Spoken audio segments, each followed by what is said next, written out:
Buenos días, mis estimados, amados hermanos en Cristo Jesús. La tristeza, saber que nuestra hermana Wendy está pasando por este momento y quisiéramos simplemente tener el mismo sentir que, que tienen grandes hombres como el que aprendimos ayer, Josafá, en, el estudio que nos dio nuestro hermano Gustavo Prato, que Josafá a última hora dice: no tengo nada, no puedo hacer nada, no puedo hacer nada. Y simplemente tenemos que volver nuestra mirada solamente a Dios. Eso es lo que se me viene en mente ahorita en este momento. Capítulo 21 de Segundo de Crónicas. Voy a leer unos versículos ahí, después hacemos comentarios. Durmió Josafá con sus padres y lo sepultaron con sus padres en la ciudad de David, y reinó en su lugar Jorán, su hijo, quien tuvo por hermanos, hijos de Josafá, a Azarías, Jehiel, Zacarías, Azarías, Micael y Cefatías. Todo esto fueron hijos de Josafá, rey de Judá. Y su padre le había dado muchos regalos de oro y de plata, y cosas preciosas, y ciudades fortificadas en Judá. Pero había dado el reino a Jorán porque él era el primogénito.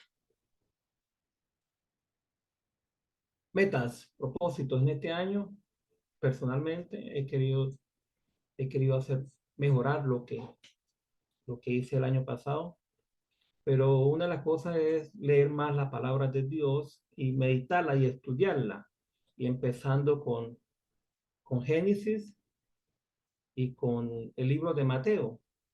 Y me sorprende que en Mateo, en el capítulo 1, que se habla de la naturaleza de Jesucristo, o sea, la genealogía de Jesucristo, yo me conseguía que siempre saltaban ese capítulo porque yo ya sé parte de Abraham, parte de David, parte de todo lo que son los hijos de Leví, pero no conocía, en verdad te lo digo, lo comento hermano, no conocía la historia de los reyes y específicamente de los reyes de Judá. Estamos hablando de no solamente de David, porque se predica mucho sobre David, se predica mucho sobre Salomón, pero de Roboán, Abías, Asa y Josafá es poco lo que se conoce, o se conocía, o yo conocía. Y déjame decirle que estoy sorprendido de los caracteres de estas personas, y me gustó mucho Josafá. En parte se lo comento.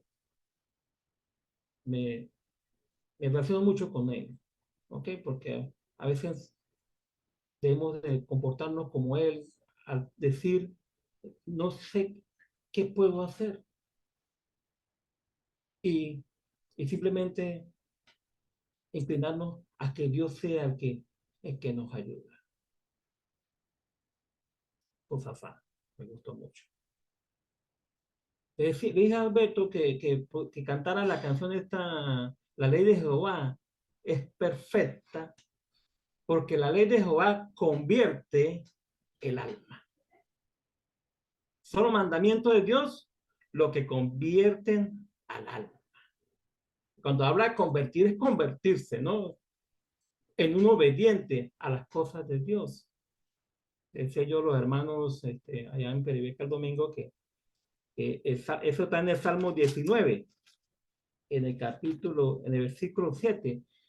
La ley de Jehová es perfecta que convierte el alma. Pero en el capítulo 18 del libro de los Salmos, por cierto, de David, dice en el versículo 25 que Dios con el misericordioso se mostrará misericordioso.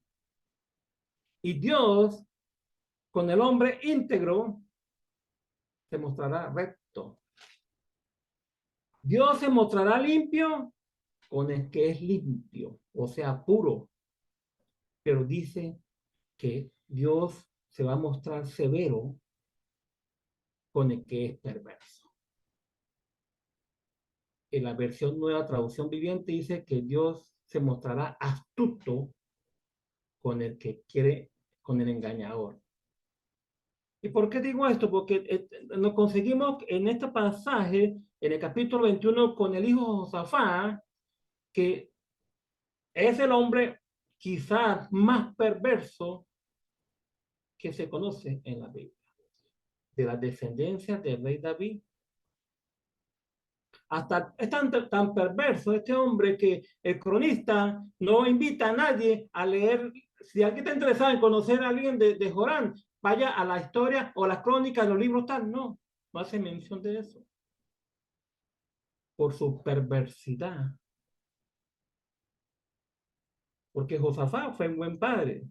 Dice ahí que en el versículo 3 que Josafá le había dado muchos regalos de oro y de plata y cosas preciosas, preparando a su familia para que no se cree conflicto entre ellos, entre los hermanos, y no solamente le da cosas preciosas, sino que los manda a cada uno a ciudades fortificadas para que estén cada uno en su lugar. Menciona que Jorán es el que descendiente, porque él era el primogénito, pero el versículo 4 dice, fue elevado pues Corán al reino de su padre, y luego que se hizo fuerte, después que fue coronado como rey, después que se fortaleció como en su reino, sí lo que hace, rompiendo la ley de Jehová, que es perfecta. Dice, mató a espada a todos sus hermanos y también a algunos de los príncipes de Israel, violando completamente la ley de Dios. No solamente mató, sino que se elevó. Y cuando se habla aquí que se elevó, es que él mismo se endiosó. Él dijo, no, yo soy mejor que todos, aún quizás también que Dios, porque estoy tomando mis propias decisiones, estoy estableciendo qué es lo bueno y qué es lo malo. Él es buscando su seguridad y su establecimiento, porque eso es normal, queremos fijar seguridad en nuestras vidas, pero se olvidó de Dios y él mismo se endiosó. Idolatría. Por eso que el primer mandamiento de la ley de Dios es no tendrás dioses ajenos delante de mí, y él se hizo como un Dios, se elevó. Ese es un daño. Dice en el versículo 5 que cuando comenzó a reinar era de 32 años y reinó 8 años en Jerusalén y anduvo en los caminos de los reyes de Israel. Este capítulo, hermano, aquí empieza como un germen, como un virus, como una bacteria, a corroer al reino de Judá, lo que estaba haciéndose en el norte, en el reino de Israel, que era la idolatría y la apostasía, estaba pasando al sur. Por eso que el planeta dice que hizo como la casa de acá, y ya no conocemos la historia de acá, que hizo lo malo ante los ojos de Dios, porque acá quitó la adoración a Dios para adorar a los Baales. Gracias a que se casó con Jezabel, la princesa de los fenicios, y echó a perder todo eso. Entonces, está llegando el germen en este momento al sur. Y ya sabemos qué es lo que pasó con Josafá, que es una de las fallas que hizo parentesco con Acá. O sea, le entregó su hijo, que en este caso es Jorán, para que fuera el esposo de la hija de Jezabel y de Acá, que perseguían a los profetas de Dios, para que fueran un matrimonio. Por eso que el vidente Jehú, hijo de Anani, en el capítulo 19 del capítulo de que estamos estudiando la semana, hace unos días, dice en el versículo 19, dice, y le salió el encuentro el vidente Jehú, hijo de Anani, y dijo al rey Josafat, ¿al impío das ayuda? ¿Y amas a los que aborrecen a Jehová? Pues ha salido de la presencia de Jehová y irá contra ti por esto. Te está pagando a veces los errores que se cometen en la vida. Porque después el pecado lo que queda es lo que realmente preocupa las circunstancias. El daño que se hace. Dice ahí, porque tenía por mujer a la hija de Acá e hizo lo malo ante los ojos de Jehová. Se endiosó y ayudó a que llegara la apostasía, la idolatría a Judá. Por eso es tan perverso. Y sumado a eso, pues mató a toda su familia prácticamente. La ley de Jehová es perfecta, que convierte el alma. Pero en este pasaje tan oscuro, que a veces quizás el capítulo quizá más negro de la historia de Crónicas, en este pasaje está la luz del versículo 7 que acaba de citar el hermano Beto ahí en el versículo del día. Dice, mas Jehová no quiso destruir a la casa de David, no quiso destruirla, pues era destruido, ¿no? Pero no quiso destruirla porque a causa del pacto que había hecho Dios con David y porque le había dicho que le daría lámpara a él y a sus hijos perpetuamente. No se iba a perder, porque yo he hecho una promesa a David, la promesa a Abraham de que su simiente es realmente toda la familia del mundo, incorporándonos a nosotros. Al final del túnel está la luz, porque de esa casa de David iba a venir el rey que iba a traer justicia y paz. Y nosotros ya lo conocemos porque vivimos bajo su reino, que es Jesús. ¿Qué pasa cuando nos rebelamos contra Dios? Cuando nosotros pecamos, nos convertimos en desleales para Dios. ¿Qué pasa con eso? Pues el enemigo se engrandece. El enemigo agarra fuerza. Lo que está diciendo aquí, de versículo a 10, es que en vez de los pueblos, como cuando David se unían al reino de Israel y traían presentes, venían a saquearlos y a quitar la tierra, perder todo lo que Dios le había dado. Dice en el versículo 11, hablando de la perversidad de Jorán, que además de esto hizo lugares altos en los montes. El papá quitaba todos los lugares altos, la idolatría, y él empezó a hacerlo diferente, blanco o negro. Era un contraste completamente. Dice, en los lugares altos, en los montes de Judá, e hizo que los moradores de Jerusalén, el germen, el virus, fornicasen tras ellos, y a ellos impelió a Judá. O sea, él hizo que el pueblo de Judá fornicase. Cuando se habla fornicar aquí, hermano, algunas versiones no dicen fornicar, dice adorar a otros dioses. No te harás imagen de ninguna semejanza, dice Dios, ni te adorarás, ni te inclinarás. Porque la ley mía es perfecta, dice Dios. Si quieren saber algo sobre eso, está más claro lo que hizo con relación a la fornicación, léase el libro de Oseas. Interesante. El primer capítulo, Dios invita al profeta que se case con una prostituta. Y a cada hijo le ponía un nombre de acuerdo a la situación que estaba viviendo el pueblo de Israel.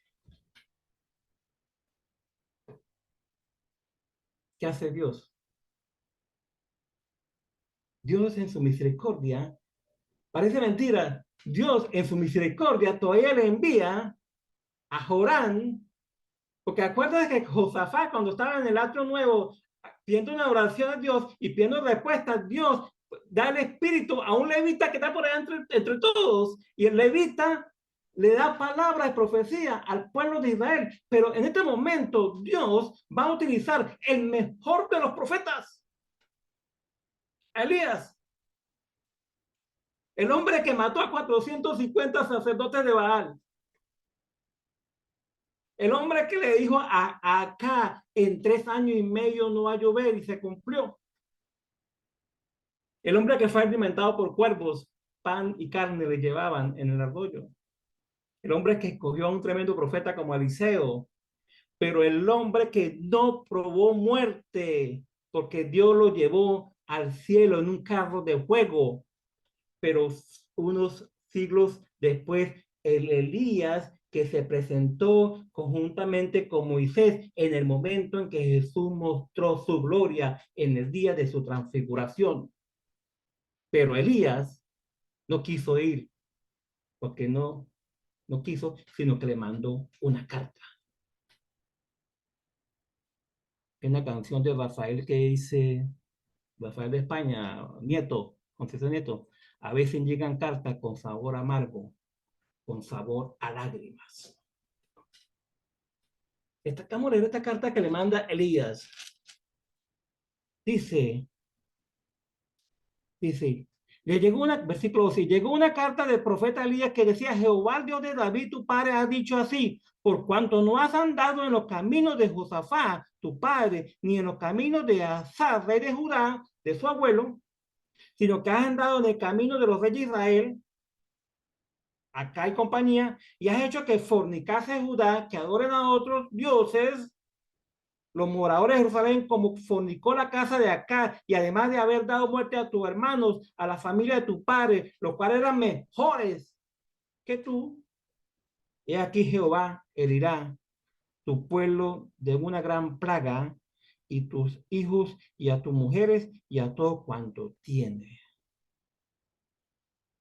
Dios se mostrará astuto contra el perverso.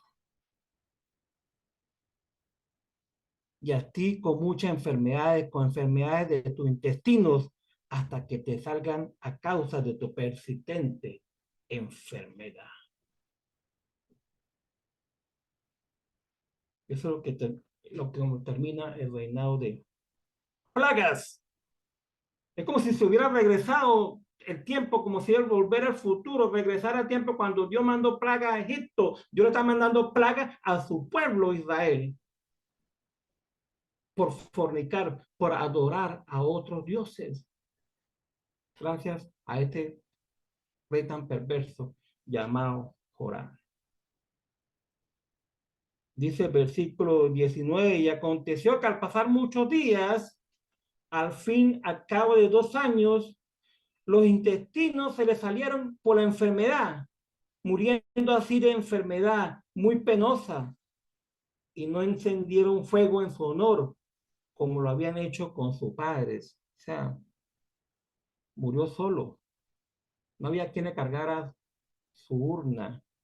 No tenía gente que se acercara a verle morir. Más bien hicieron fiesta porque murió. Cuando comenzó a reinar era de 32 años y reinó en Jerusalén 8 años y murió sin que lo deseara más.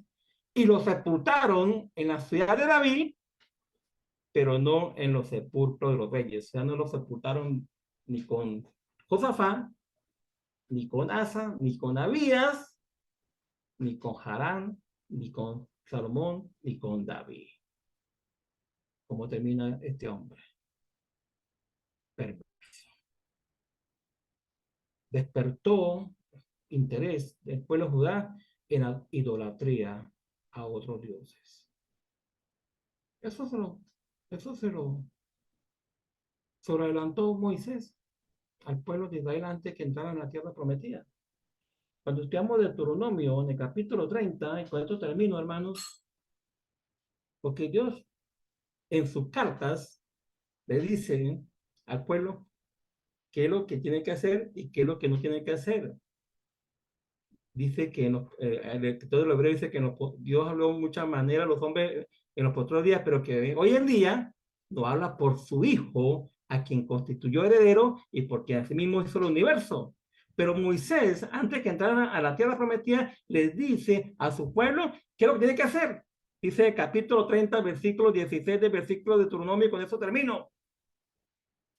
Porque yo te mando, dice, hoy que ames a Jehová, tu Dios, que andes en su camino y guardes sus mandamientos, sus estatutos y sus decretos, para que vivas y sea multiplicado. Y Jehová tu Dios te bendiga en la tierra a la cual entras para tomar posesión de ella. Mas si tu corazón, dice, se apartare y no oyeres, y te dejares extraviar, dice, y te dejares extraviar, ¿no? Que la influencia externa, ¿no? Y te inclinares a dioses ajenos y les sirvieres, yo os protesto hoy que de cierto pereceréis. No prolongaréis vuestros días sobre la tierra donde vais, pasando el Jordán para entrar en la posición de ella. A los cielos y a la tierra llamo por testigos, dice Dios, hoy contra vosotros, que os he puesto delante la vida y la muerte, la bendición y la maldición. Escoge, pues, la vida para que viva tú y tu descendencia, amando a Jehová tu Dios, atendiendo a su voz y siguiéndole a él, porque es la vida para ti y prolongación de tus días, a fin de que habites sobre la tierra que juró Jehová a su padre Abraham, Isaac, Jacob, que la había de dar. Esa es la carta que le mandó Dios al pueblo de Israel por medio de Moisés. Dios nos escribió Dios nos escribió tremenda carta, la palabra que tenemos en nuestras manos. Obedezcámosla. Dios bendiga su palabra, hermanitos. Vamos a orar. Padre, gracias por todo. Gracias por ser tan bueno con nosotros, Señor, y darnos la oportunidad de salir esta palabra, Señor, que está escrita en nuestro idioma para enterarnos qué es lo que tú quieres que hagamos en nuestra vida, Señor. Que obedezcamos tu palabra, Señor, para así verdaderamente estar convertidos a ti, Señor, y adorarte por el resto de nuestra vida, Señor. De momento, Señor, aprovecho para pedir por nuestra hermana Wendy Castañeda para que la motive el dolor, Señor, y pueda salir de esto, Señor, en este momento. Que busque, Padre, tu auxilio, Padre Santo. Escucha la voz, escucha la oración de sus hijos que estamos hoy aquí reunidos, Señor, para que se ambiente, Padre Santo. Gracias por la buena actitud de cada uno de los que estamos aquí, Señor, que queremos dedicarte la primera hora de tu día, Señor, en este día, Señor. Gracias por todo, Señor, gracias por tu Hijo. En nombre de Cristo Jesús. Amén. Thank you. I love you.